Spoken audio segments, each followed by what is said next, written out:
Muito bem, pessoal. Mais uma vez aqui, como de costume, conheci e estou aprendendo já um pouquinho com a Natália. Hoje é a convidada de hoje aqui, como de costume, uma grande gestora aqui, e hoje um tema um pouco diferente. A gente vai falar um pouquinho de gestão hospitalar. A Natália vai contar para a gente como funciona um hospital, a história de carreira dela, e aí a gente vai fazendo um bate-papo para a gente aprender um pouquinho com ela. E já vou deixar a palavra para ela. É com você, Natália. Obrigada, André. Tudo bom, pessoal? Um prazer estar aqui, poder compartilhar um pouco da minha experiência de trabalho, como a gente movimenta aqui a nossa rotina. Eu falo de Brasília, né, a nossa capital. Eu sou gestora já há mais de 20 anos de um hospital oftalmológico, especializado em oftalmologia. É um negócio familiar que existe desde 1976, a idade do meu irmão mais velho, né? O meu pai chegou logo no início de Brasília, construiu uma clínica que já parecia um hospital, já era bem grande, né? Até mesmo para o que oferecia na cidade, né? Brasília foi crescendo muito rápido, né? Hoje é uma cidade enorme, né? Estava até conversando isso com o André, que a gente enfrenta muito engarrafamento, coisa que não existia há uns anos atrás.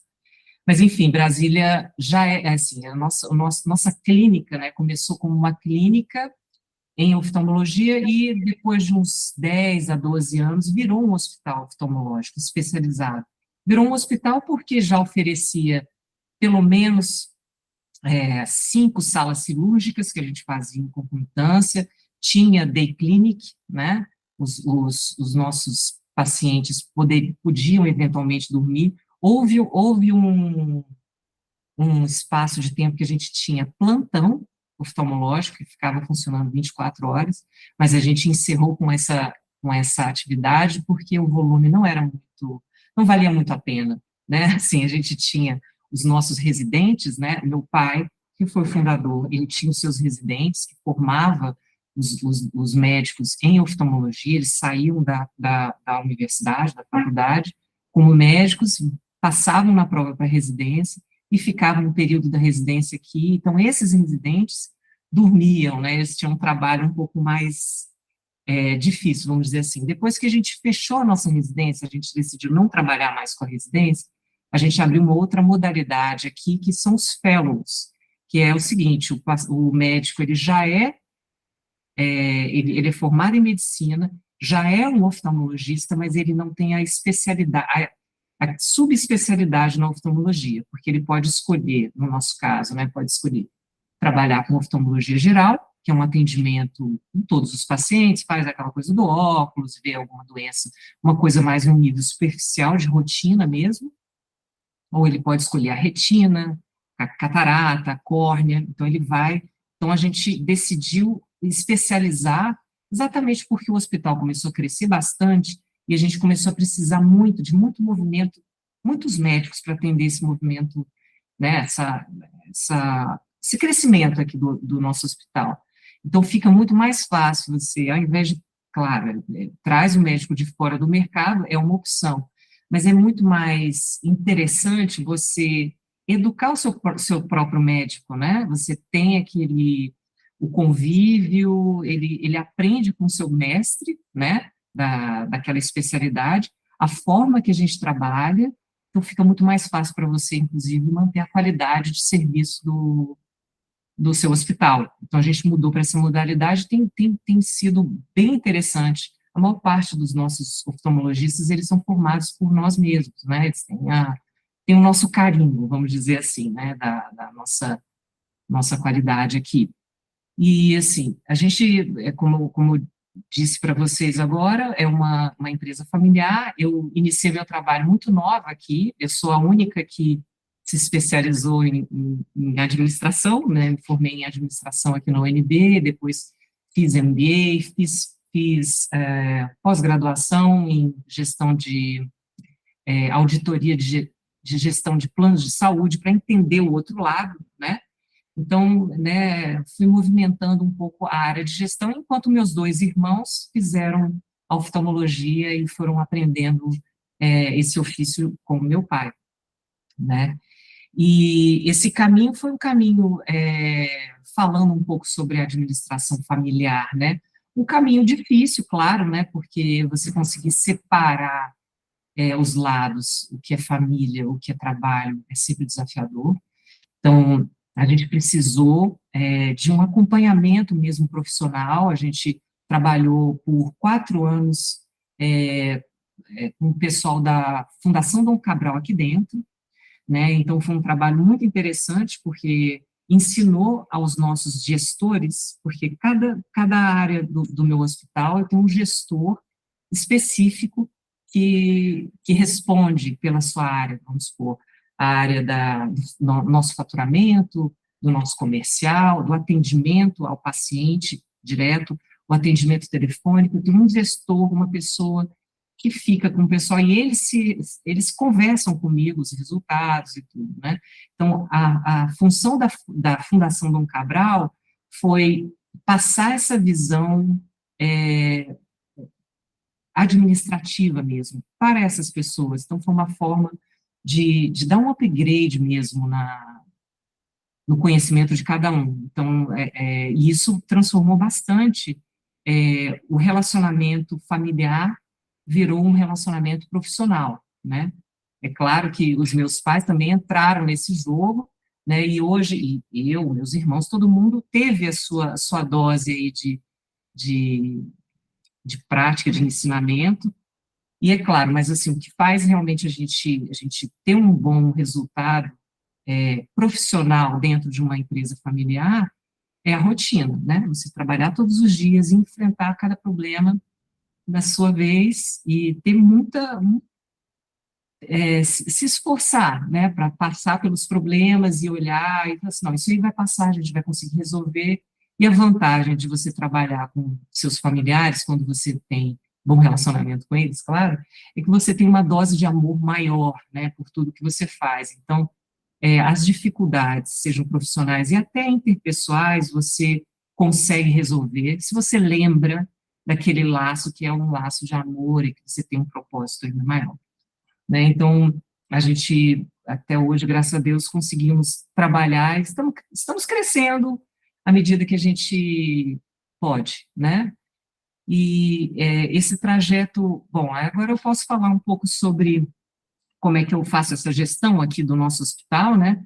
O nosso hospital, por mais que seja um hospital especializado em oftalmologia, ele é um hospital grande, né? Eu tenho 60 médicos que trabalham aqui, não exatamente só aqui no hospital, né? Eu falo assim, que ficam como rotina em torno de 45. Esses outros, eles são médicos que vêm de fora e operam aqui, de vez em quando eu contrato, eventualmente, para fazer algum atendimento, vamos supor, eu fecho algum contrato com algum convênio por um valor fechado, um valor mais baixo, vamos dizer, o capitation, por exemplo, né, você fecha o valor por cabeça, por paciente, sei lá, R$ 90 por cada paciente que entrar. Então, eu fecho um contrato maior, um valor maior, e aí eu tenho que fazer uma gestão desse valor, vamos supor, R$ 500.000 por tantos meses. E aí eu tenho garantia desse valor, eu contrato os médicos para atender a população que equivale a esse valor. E aí eu contrato médicos de fora, pago um valor fixo, e aí eu faço a gestão desse dinheiro, entendeu? Então, são várias formas de administrar, de contratar o médico, dependendo da realidade, porque hoje em dia os convênios não necessariamente me pagam bem, pagam até bastante razoavelmente mal, vamos dizer assim, tá? Para o passado, né? No passado as coisas o pagamento era um pouco melhor, e agora as negociações estão um pouco mais agressivas, né? Eu acho que devido ao crescimento populacional, né, a gente vê contratos, assim, para a gente contratar, né, um doente, contratar o plano de saúde, a gente não quer que suba muito, né? Então, tem vários tipos de convênio, né? Aquele convênio que cobra um pouco mais, né, que é um pouco mais arrojado, aí tem outros que são mais populares, e para a gente ter volume, eu preciso fazer vários tipos de contrato, né, aqui, né, eu não atendo por mais que no hospital ele seja classificado um hospital classe A, né, eu atendo pessoas de vários planos de saúde. Inclusive, tem o nosso próprio programa de ajuda, que é como se fosse um plano de saúde nosso, vamos dizer assim, né, que o paciente ele se cadastra através do nosso site ou pela rede do WhatsApp também, que dá para você fazer, o Instagram, e ele tem acesso aos nossos tratamentos por valores acessíveis, mas tem todo um protocolo ali que se segue, a gente vai autorizando e aprovando valores mais acessíveis para as pessoas que não têm plano de saúde. Tem muita gente que não tem condição de ter plano de saúde, né? Não é só quem é pobre, né? No passado, o meu pai, ele montou esse programa de ajuda, isso existe desde quando eu comecei, desde o início, e a gente atendia só pessoas pobres, pobres mesmo, né? Antes era assim. E depois da pandemia, principalmente, mudou muito essa realidade, né? A gente vê demais, assim, pessoas de classe média que não tem plano de saúde, não tem condição de pagar um plano de saúde, pagar R$ 2.000 por mês para cada membro da família, isso fica inviável, né? E a gente decidiu fazer isso daí para poder atender essa população, até porque a tabela particular, normalmente, ela é bem mais alta, né? E a gente faz essa dinâmica. Bom, agora eu vou passar para você, André, para você me fazer alguma pergunta, porque senão eu acho que eu vou saindo um pouco Tá desenrolando bem. do script, né? Não, até uma pergunta que eu ia te fazer, daí você acabou já meio que respondendo, é a questão de você ter as altas de demanda. Quando você tem uma demanda que sai fora da curva, você acaba contratando médicos por fora, né? Então, Sim. eles têm um corpo aí linear, e daí toda e qualquer demanda que vá subindo, aí você vai amoldando com contratações, tal. E aí depende também dos seus contratos que você faz também para atendimento também, né? Então, se você fecha um contrato com uma grande prestadora de serviço de saúde e tal, daí você já cria toda a sua cadeia aí para poder atender todo esse pessoal que porventura vai aparecer aí com vocês. Uhum. Interessante também, né? Porque por se tratar de uma especialidade, né? Normalmente a gente faz um plano de saúde para ser atendido para qualquer especialidade, né? E Sim. aí, no caso de vocês têm esse plano de saúde que é voltado para a área oftalmológica, né? Então, Eu digo que é um plano de saúde, porque é quase isso, né? A pessoa não tem a carteirinha nem nada, mas ela faz todo um processo de cadastro interno aqui, né? Desculpa te interferir. e é bem assim, a gente pode, às vezes, né? Por exemplo, eu tenho uma condição de que eu tenho uma deficiência ocular, por exemplo, eu posso ter um plano de saúde voltado à oftalmologia. E Uhum. pelo menos eu desconheço isso, que você pode desmembrar os planos de saúde também e passar a ser mais até barato, Acessível, né? mais acessível, né? É, Porque é muitas verdade. vezes você monta o plano de saúde para um pacote, né? Falar todas as necessidades. E É. muitas vezes, por exemplo, eu tenho, por exemplo, uma necessidade de tratamento psiquiátrico. Não, eu tenho que pagar um plano de saúde integral, né? Porventura pode ocorrer outras coisas, já passei dos 40, né? Como diz, Uhum. que passou dos 40, a gente venceu a garantia, né?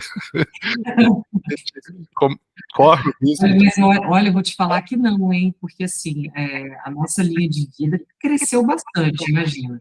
Eu tô com 45, né? Eu penso aqui mais 45 pelo menos assim para minha vida, sabe? Que bom. É isso, né? É claro. Então, assim, é muito tempo. Mas, de novo, outra dose de Natália aí, outra dose de André, então não venceu ainda não. A gente está muito jovem.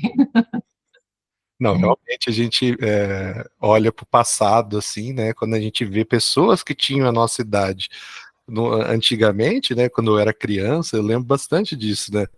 A pessoa já estava com cabelos totalmente brancos, já tinha aquela visão, já deu, já o que tinha que dar, já É, esperando alguma coisa já para terminar a vida, já, né? é, Realmente, é. Hoje a gente passa a ter, assim, aquela... Que nem eu tenho dois filhos de dois extremos. Eu tive um filho com 19 anos e o Nossa, outro com 33, né? vixe.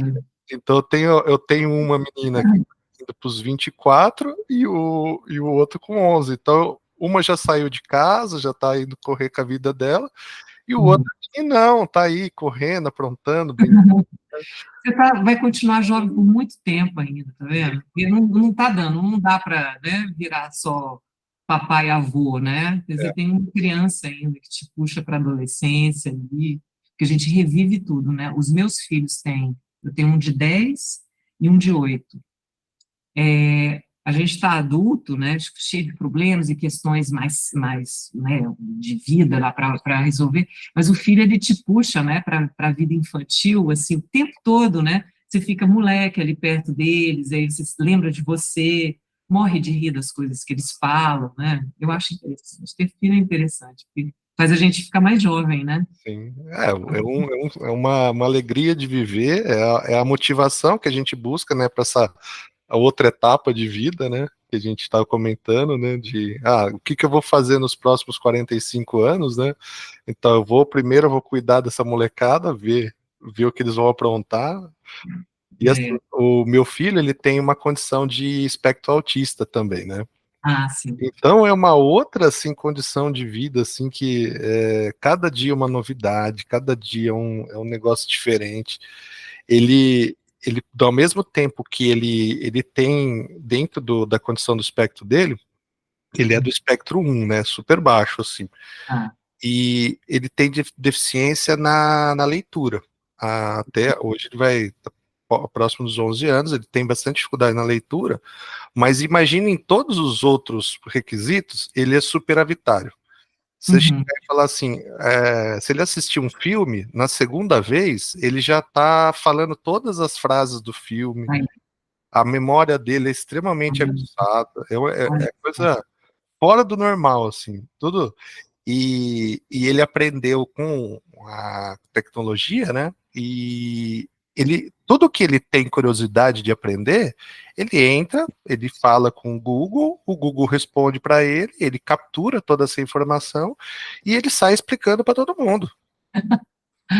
interessante, né, gente? Mas olha só, isso aí é uma vantagem que a gente usufrui no nosso, na nossa realidade agora. Porque no nosso passado, quando a gente era jovem, a gente não tinha condições de ter diagnósticos assim tão cedo de Uhum. questões. Assim, eu, por exemplo, tive TDAH, mas eu só descobri depois de mais velho. Eu descobri que era isso. Eu tinha realmente, como você falou agora do seu filho, da dificuldade de leitura, eu tinha uma dificuldade para ler, ficava nervosa, não conseguia ler nenhuma frase assim, que eu pulava, lia de trás para frente, sabe? Fazia uma confusão, o meu cérebro, ele bloqueava aquilo dali.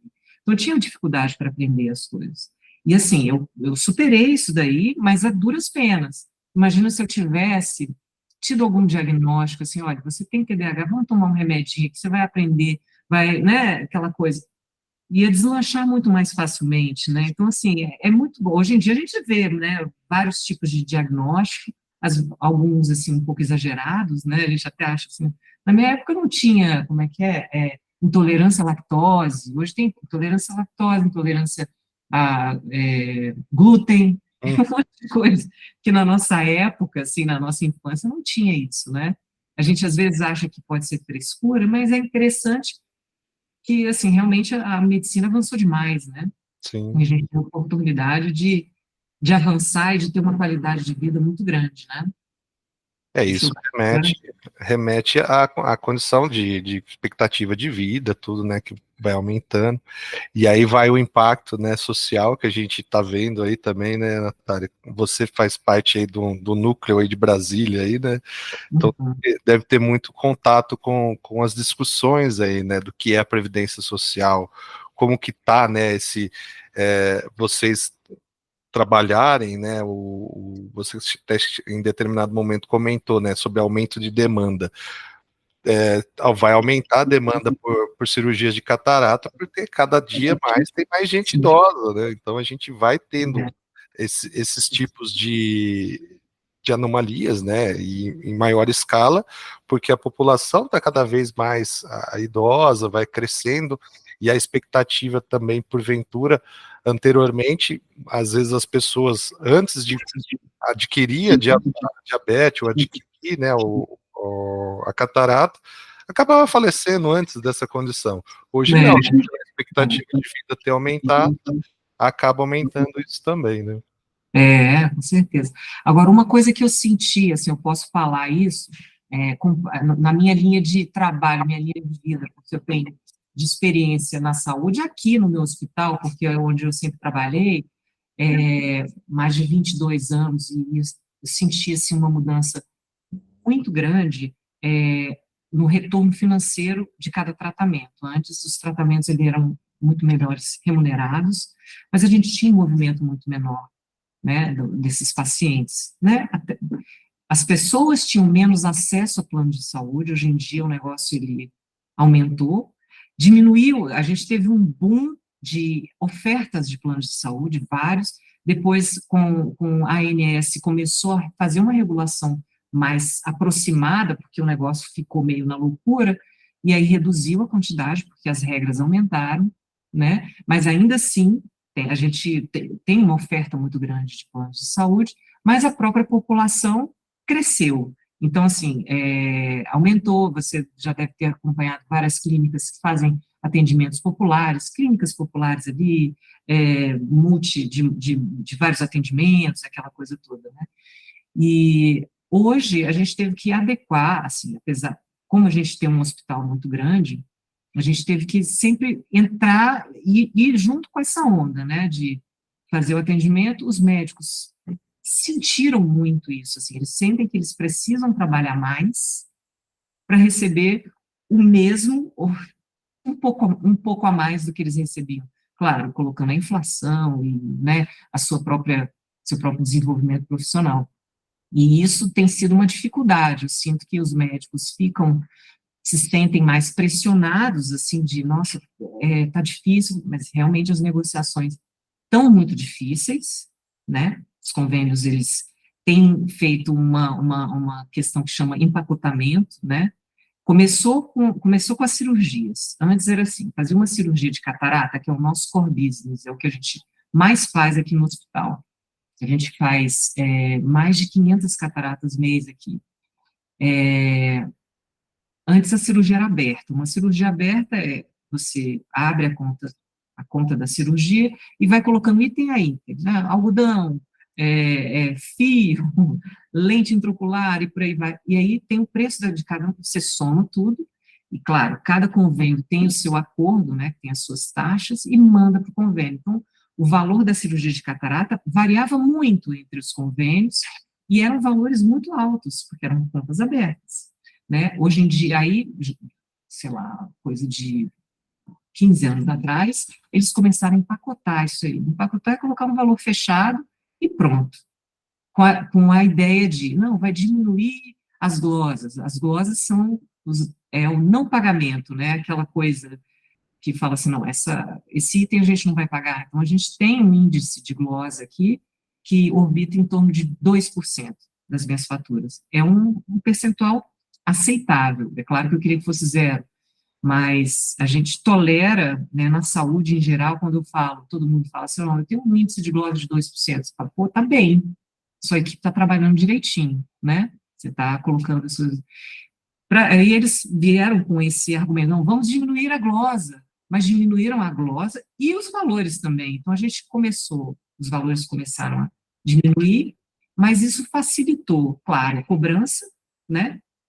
O negócio começa a ficar mais automatizado, manda o valor, pá, pá, pá. E aí você começa a trazer volume, e aí você faz a troca, olha, então tá, você vai diminuir esse valor, mas você vai me trazer mais gente. Como é que o convênio traz gente? Ele vai divulgando aquele nome, porque na verdade é isso, né? O acordo entre o hospital não entre o médico e o paciente, o hospital e o paciente, é mais entre o hospital e o convênio, né? Diferente do que muita gente pode imaginar. É claro que eu divulgo, faço, né, divulgações e tal, e o boca a boca ele é muito importante. O paciente ele vem, né? Se uma outra pessoa indica, claro que é assim. Mas, essencialmente, o convênio ele tem uma força de convencimento e de direcionamento desse paciente muito maior. Então, a gente faz muito acordo assim também, né? Claro que o paciente escolhe, ele não vai falar, não, eu vou lá no paciente só porque você me mandou, não, ele dá várias opções, mas ele vai direcionando isso de alguma forma, ele direciona. Então, esses empacotamentos de cirurgia iniciaram, e agora eles têm feito isso com várias coisas. Eles tentaram fazer um empacotamento, assim, da consulta e todos os exames oftalmológicos. E é um negócio, é uma loucura, isso daí, assim, é quase quebrar a empresa, né? Então, a gente faz negociação, não, então tá, a gente faz só a consulta e 2 exames, os mais executados. E aí, assim, a gente tem feito, sabe? E sobrevivido, né? Mas é uma condição atual. Hoje em dia, é, todos os, todas as dinâmicas de saúde, instituição de saúde, em todo lugar do mundo, em todos os lugares do mundo, eles têm feito a base do empacotamento, né?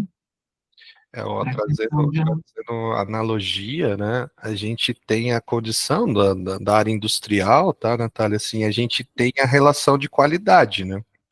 uhum, Então, a gente passa a entrar, e como você está bem citando, o atendimento de saúde, a gente vai buscar sempre a qualidade 100%, né? Porque qualquer falha, qualquer coisa, trata-se da vida humana, de um órgão, onde a gente não tem a possibilidade do erro, né?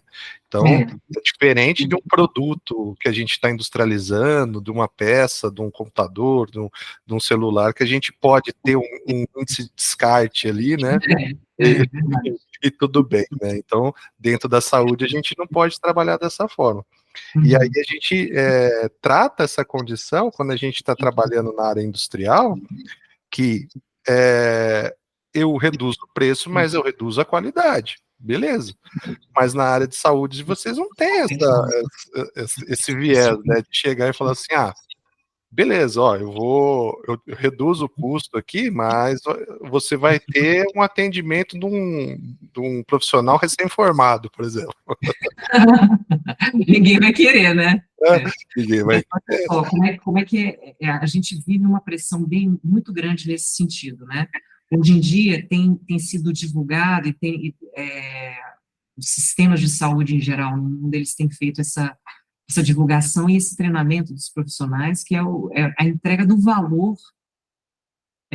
Você trabalha, é o value-based, você entrega, você trabalha entregando o valor. Só que, ao mesmo tempo que você faz o controle de custos, você tem que fazer um controle de custos enorme para baixar, assim, você empacota, faz um controle de custos enorme e ainda faz o controle do resultado.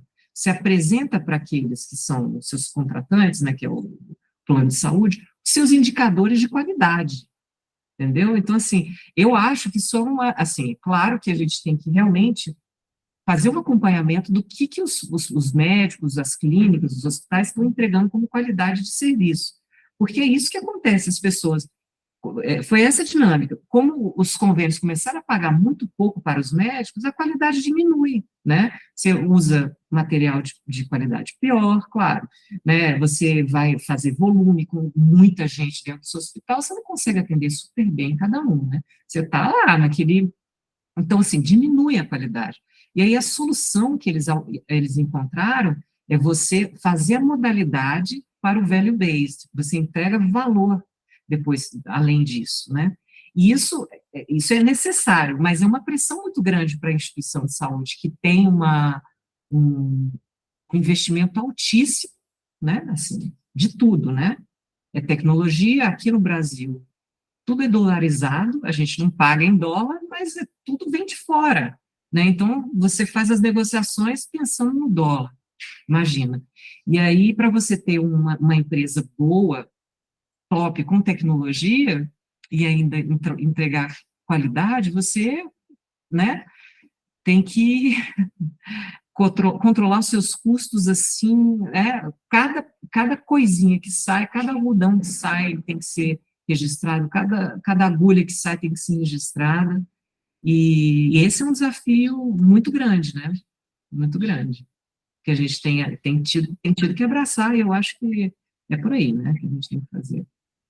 É bastante interessante essa dinâmica, né? E como eu vim da área industrial, e a gente sempre busca isso, né? E é uma cultura diferente realmente, né? Porque a cultura da saúde já é uma cultura que tem por responsabilidade um ambiente limpo, um ambiente clean, um ambiente que não pode ter risco, né? Onde os procedimentos eles devem ser seguidos à risca, né? Todas as condições para que as possibilidades de erro, né? Elas caiam a menos zero, né? É. Não tem a possibilidade de ter um erro. E eu vindo da indústria, eu tento trazer sempre essa analogia, né, de que na indústria a gente ainda admite, né, um percentual de erro, admite um percentual de má qualidade, e as empresas, né, as indústrias que estão já se encaminhando para essa visão mais, como é a área da saúde, né, que admitir o erro zero, hoje elas estão bem no mercado. Elas admitem uma competitividade muito alta, né? Eu Uhum. tenho, dentro das minhas aulas, eu falo bastante de equipes de alto desempenho, né?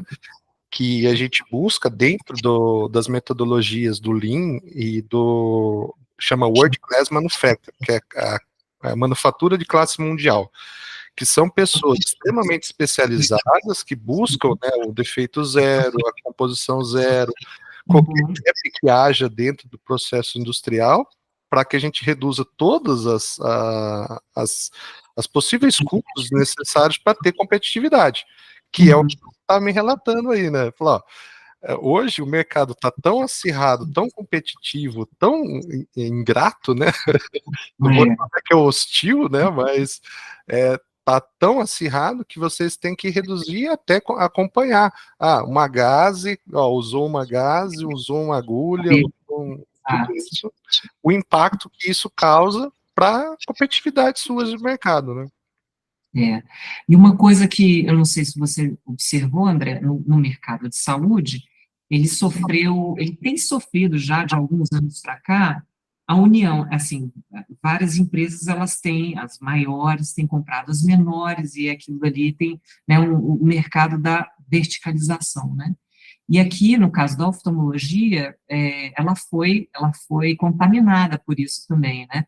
Até alguns anos atrás, eram clínicas e pequenos hospitais como o meu, né? Hoje em dia, aqui em Brasília, os nossos maiores concorrentes foram comprados por empresas grandes, né? Uma foi comprada pelo Pátria e o outro pela XP. Então, agora são empresas que têm uma rede no Brasil inteiro e é outra dinâmica de trabalho lá, né, assim, e a gente vê a diferença no relato de vários pacientes. A gente sentiu, claro que a gente foi assediado para vender o nosso hospital, a gente teve realmente muitas ofertas e a gente decidiu continuar, porque tinha família aqui envolvida, aquela coisa toda, e foi mais vantajoso para a gente continuar do jeito que a gente está.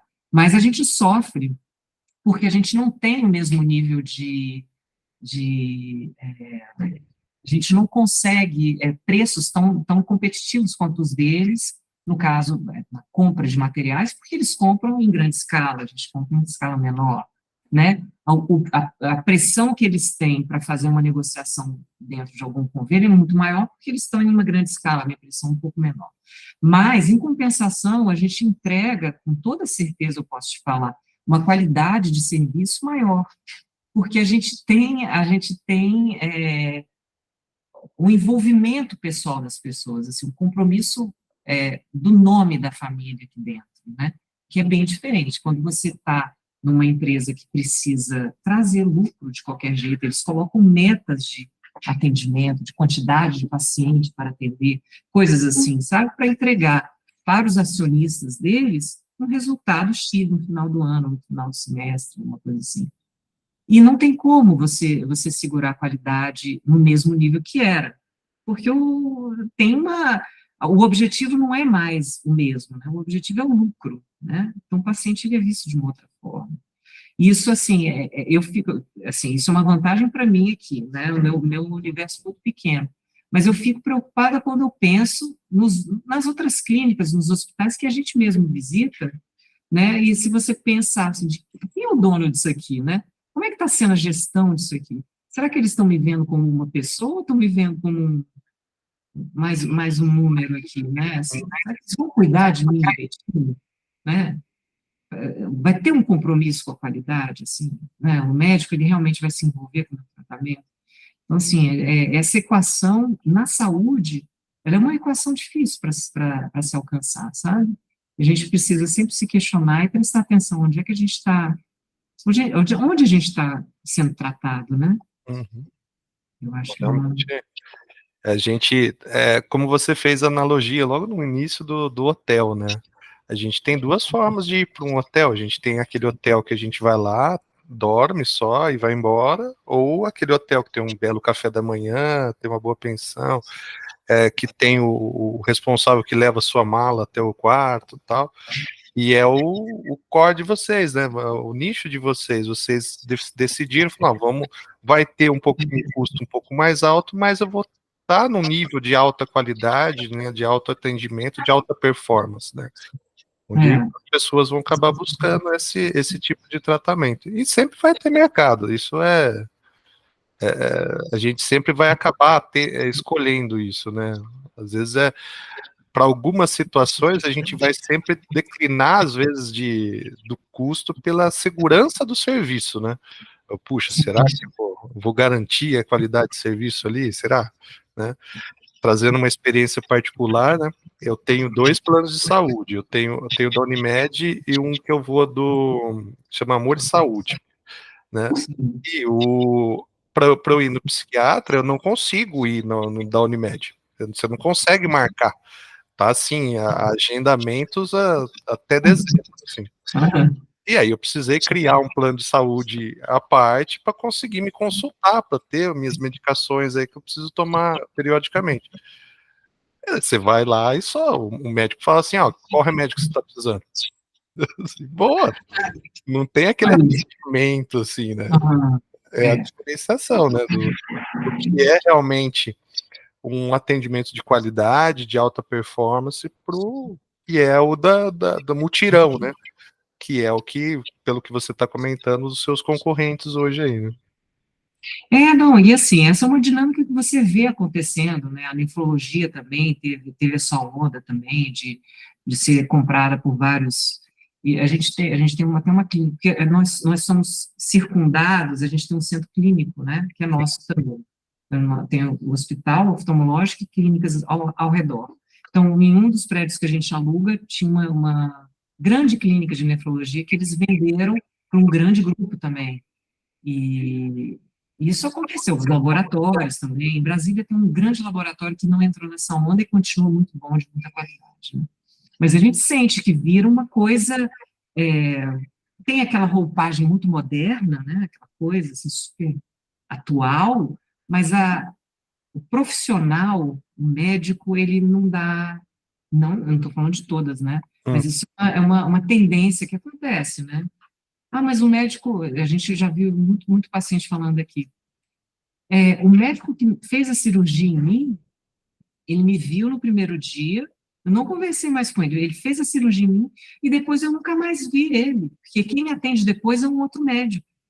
Cada dia um médico diferente, assim. Que hum, são o médico, vamos supor, que faz a catarata, ele só faz a catarata. Ele está lá só para ele vai fazer o que dá dinheiro, o que ele é bom de fazer, não vai ficar perdendo o tempo dele conversando com o paciente, entendeu? Né? Aquela coisa de. Mas o uhum, que faz o paciente se sentir seguro é tudo, né? O contexto inteiro, né? sim. É, A cultura mais urbanizada, né? De você ter realmente, né, todo o histórico hospitalar, todo o histórico de saúde, entender, né, às vezes o que o paciente está precisando, né? Então tem muito. claro que a gente comentou até, né, de uma especialidade um pouco mais simples, né, mas aí a gente usar essa explosão de demanda para as outras, como você citou, nefrologia, daí já vai para psiquiatria, para cardiologia. Se tudo isso virar automatizado, né, mecanizado, né, vai perder, né? Porque muitas vezes as pessoas elas vão fazendo seus exames periódicos, e aí, como você comentou, cada hora é um médico que está me atendendo. Falou, pô, mas como eu vou saber que o meu histórico. E tem muito isso, né? O médico, se ele vai acompanhando o paciente, ele vai entendendo as variações que o paciente pode estar ocorrendo nele. Opa, você está com algum desvio. O que você está fazendo de diferente, né? Até, por exemplo, a pessoa está lá com o endócrino, de repente começou a engordar, mas por que ela começou a engordar, né? Então, entender isso, né? Então, se expandir para todo esse evento de saúde, expandir para todas as especialidades, a gente vai criar um monte de robô tratando a gente, né? É, é o que a gente está vendo quase, né? Assim, a tecnologia está tomando uma proporção tão grande ali, né? Que as pessoas estão, em alguns níveis, vão começar a ser indispensáveis. Eu não acredito nesse movimento. Acho que a gente veio aqui para ser ser humano, né? E a máquina está a nosso serviço, não o contrário, né? Então a gente está é para dar uma impulsionada, né? Uhum. Impulsionar e fazer com que a gente seja mais efetivo, né? Isso. Fazer o negócio ser mais rápido, né? Show de bola, Natália. Obrigado mais uma vez pelo seu tempo aí. Nossa, aprendi Imagina, um muito. prazer. Foi um. Isso, imagina, um prazer enorme, né? Estou à disposição e também aprendi bastante com você. Muito obrigada. E vou assistir mais o seu canal. Eu já cheguei a olhar algumas aulas ali. Acho que tenho certeza que vou aprender muita coisa também. Precisando, a gente está aqui. Tá joia? Tá joia. Mais uma vez. E aí a gente faz Obrigada. conversando para montar mais uma aulinha aí e sempre que possível Sim, bater sim. mais um papinho aí. Tá bom. Você me fala aqui que eu estou à sua disposição, tá bom? Tá joia. Obrigado mais uma vez. Fica com Muito Deus. bom. Você Tá também. Tchau.